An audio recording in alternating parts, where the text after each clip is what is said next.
اور وہ دعوت اسلامی کا جاہل مبلغ جسے الیاس قادری کہتے ہیں، میں نے جاہل اپنے آپ سے نہیں کہا ہے، علامہ شاہ احمد نورانی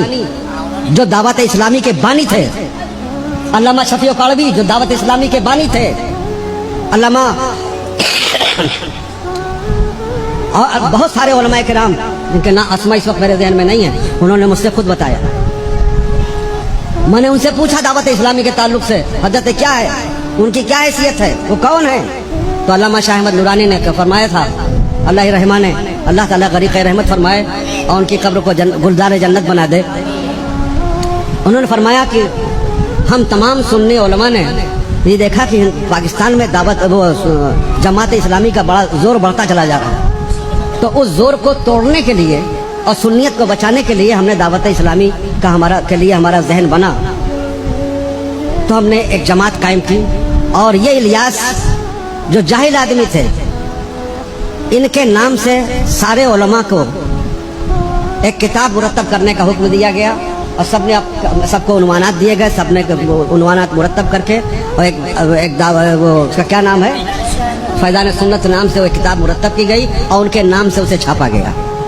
اور یہ بڑے بھولے بھالے سیدھے سادے لگتے تھے دیکھنے میں، علماء کے بڑے فرما بردار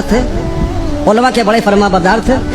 اس لیے سوچا گیا کہ ایک نیک سیدھا سادہ آدمی ہے، دین کی تبلیغ کرے گا، اور یہ کتاب ہے اس کے ذریعے سے دین کی خدمت ہوگی، جماعت اسلامی کا زور کچھ تو ٹوٹے گا۔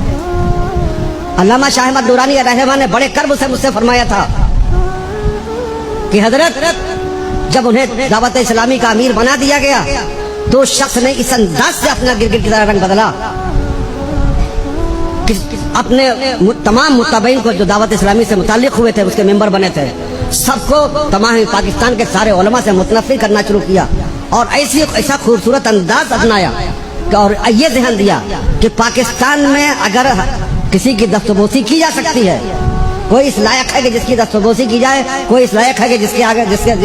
کے ہاتھوں پر بیعت کی جائے، تو وہ صرف اور صرف الیاس قادری ہیں، باقی کوئی اس لائق نہیں۔ اور یہ ماحول اس طرح بگڑا، اس طرح سے کہ ان کا دعوت اسلامی کا ایک گروپ بن گیا، تمام علماء ان سے کٹ گئے، بیزار ہو گئے، اور سارے علماء ان پر لعنت ملامت کر رہے ہیں۔ پاکستان کے علماء کی بات بتا رہا ہوں جنہوں نے مجھ سے خود بات کی۔ جامعہ نیبیہ کا پورا اسٹاف آیا، محدث آئے، علماء آئے، مفتی آئے میرے پاس، اور مجھے پوری ڈیٹیل سے بتایا، ان کی پوری روداد علامہ شاہ احمد نورانی مجھے بتائی چکے تھے۔ ان کی جہالت اور بے ادبی کی انتہا میں بتاؤں، بات آ گئی ہے تو سن لیں، میرا ارادہ نہیں تھا، میں تو یہ بولنا بھی نہیں چاہتا تھا، لیکن وہاں چونکہ وہ اس فتنے کا وہ بانی ہے، فتنہ معاویہ کا وہ بانی ہے، اس نے جو ہے اس لیے بتا رہا تاکہ آپ اسے پہچان لیں، جان لیں۔ علامہ اظہری صاحب علیہ رحمہ نے بلا وجہ کفر کا فتویٰ نہیں دیا تھا ان پر۔ ہندوستان کے جن علماء نے دعوت اسلامی پر کفر کا فتویٰ دیا تھا، بھیجا نہیں دیا تھا۔ نمونے سن لیجئے جس کو میں نے اپنی آنکھوں سے دیکھا۔ اپنے ایمان پر،